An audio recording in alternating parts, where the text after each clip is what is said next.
тусыг 2021-ээс 2025-нд хөгжүүлэх 5 жилийн үндсэн чиглэл бол 2020 оны Монгол Ардын намын Улсын хурлын сонгуулийн мөрийн хөтөлбөрийн үзэл баримтын дагуу бичигдсэн.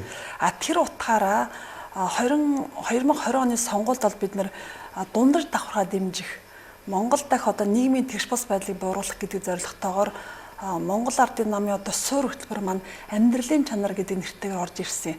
Тийм учраас тэр 5 жилийн үз баримт бол яг тэр одоо бидний ярьж байгаа суур үз баримтлал нийцэж гарнаа.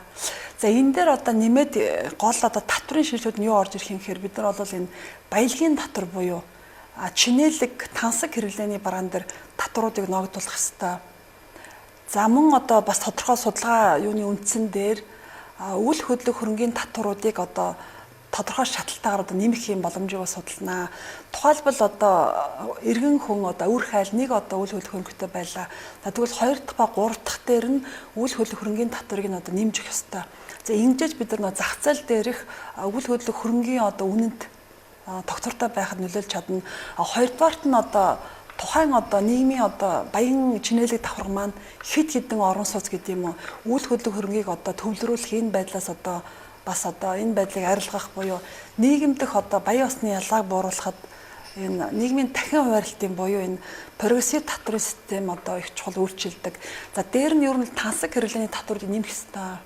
Тансаг одоо үнэтэй машин, за эсвэл одоо 2 3 дахь үйл хөдлөх хөрөнгүүд, за мөн одоо тодорхой хэмжээний одоо өндөр зэрэглэлийн бараануудад за гих мэтэр энэ прогрессив татварыг цаг хугацааны одоо хувьд боломжтойгоор шатраасан байдлаар нэмэх ёстой. За ер нь бол одоо Япон, холбооны бүгд найрамд Герман улс, Скандинавийн улс орнуудад бол энэ татврын шатлал бол маш олон түвшинтэй байгаа. Жишээлбэл Японд бол 7 төрлийн байгаа.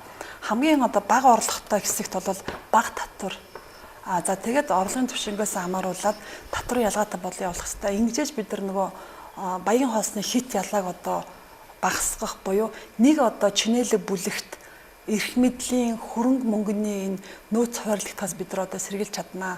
За эргээгээд нөгөө талаас уулуурхан баялгаа бид нар баялагын сангаар дамжуулаад ухаан амдаа одоо тэг шудрах хуваарлах энэ асуудлыг бол 2024 оны сонгуулиас өмнө Монгол Ардын нам хийх томоохон одоо юм стратегийн том одоо шинжил байгаа.